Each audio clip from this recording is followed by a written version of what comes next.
When I think about Xbox, it's not to look back on the days of playing Halo Reach local co-op on the 360, eyes glued to the screen, awestruck by the campaign.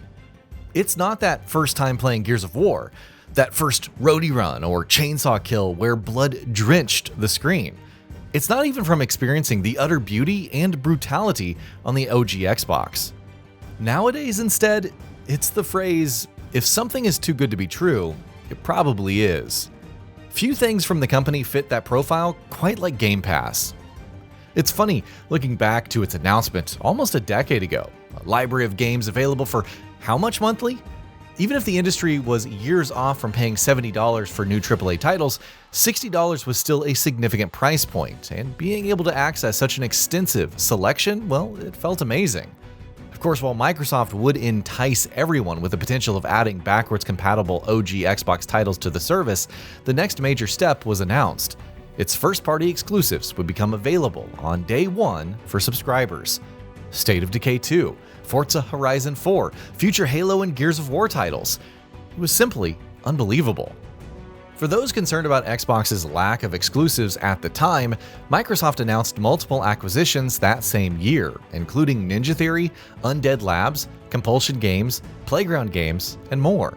At its most vibrant. Today, we shared our commitment to giving you the freedom to discover and play all of the great new games coming to Xbox Game Pass. Today, we showcased more games than we ever have before.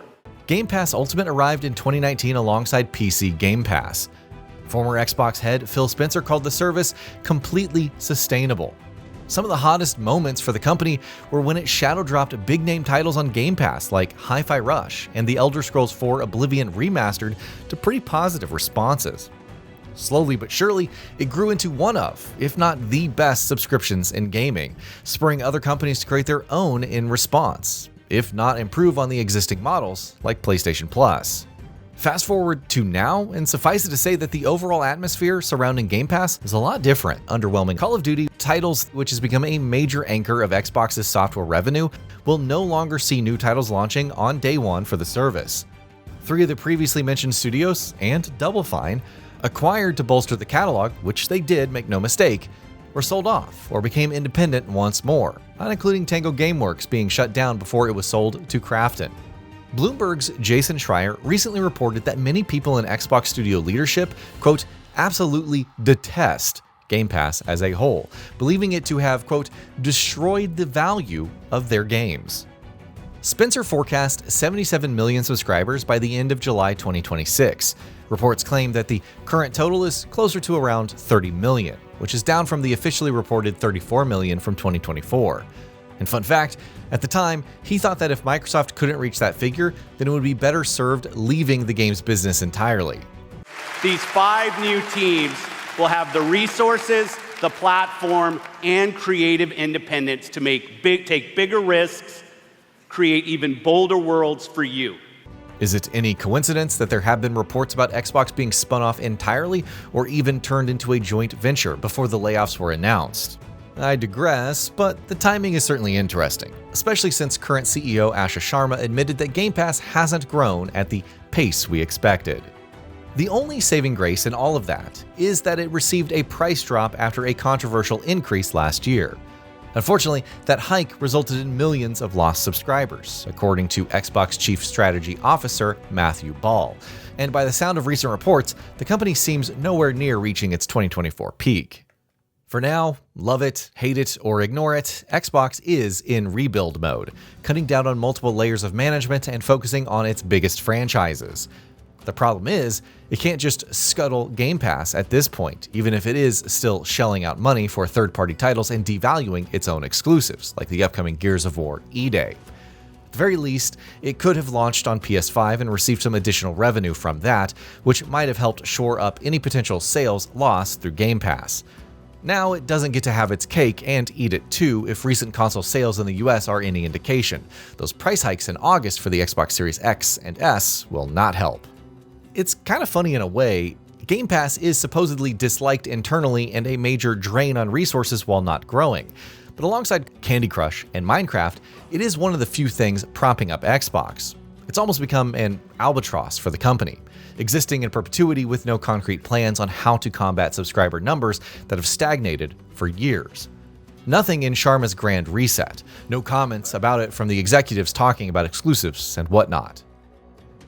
At some point, before breaking all of this down, I thought, well, Xbox doesn't really have to kill Game Pass to survive. And yet, I'm not so sure now. It could take several of their steps, like cutting down on more day one titles from first-party studios. We've already seen something when the new Game Pass Premium was revealed, with Xbox publishing titles arriving within a year of launch. Otherwise, it's hard to see a path forward for the service, especially since its existence runs counter to Xbox needing a reliable pipeline of exclusive games to bring the platform back to, quote, consistent growth. If Fallout 3 Remaster was shadow dropped at next year's Fallout Day in Washington, D.C., live in front of what may be an audience for that added bit of hype, are you going to buy it for, say, $50? Or will you play it on Game Pass, either because it's a better deal or well, you're already subscribed? Will you pay full price for Fable, or play it on Game Pass first to see if it's for you? This isn't to say that certain titles can't coexist with the service. Forza Horizon 6 is a great example. But it's also one of the few anomalies alongside Oblivion Remastered. Xbox's multi-platform strategy may be a mess, but the fact that it's still coming to PS5, especially after the blockbuster success of Forza Horizon 5, proves that it still wants a piece of that pie. Promoting Xbox Series X and S growth is tough, and that's before getting into price hikes and console shortages. Removing day one first-party titles may also have a knock-on effect for PC. The majority sticks to Steam when it comes to purchasing titles, after all. One would assume that there's some kind of crossover coming with Project Helix to allow for playing your Steam games on the platform, balancing it out with Game Pass. But again, if it sounds too good to be true, so on, so forth. Aside from introducing that rumored free cloud gaming tier supported by advertising, Game Pass is a paradox for Xbox. It can't be trifled with too much, lest it runs the risk of losing more subscribers, but it can't be left alone at the risk of no growth. So while it won't be sunset anytime soon, you have to wonder if those discussions are at least being explored, if not entertained. Regardless, even if Xbox opts to slay the albatross and move on, it won't stop weighing on the company anytime soon. And that'll be about it for this one. If you guys like what we're doing at GamingBolt, please consider subscribing to our channel, and I'll see you guys on the next video.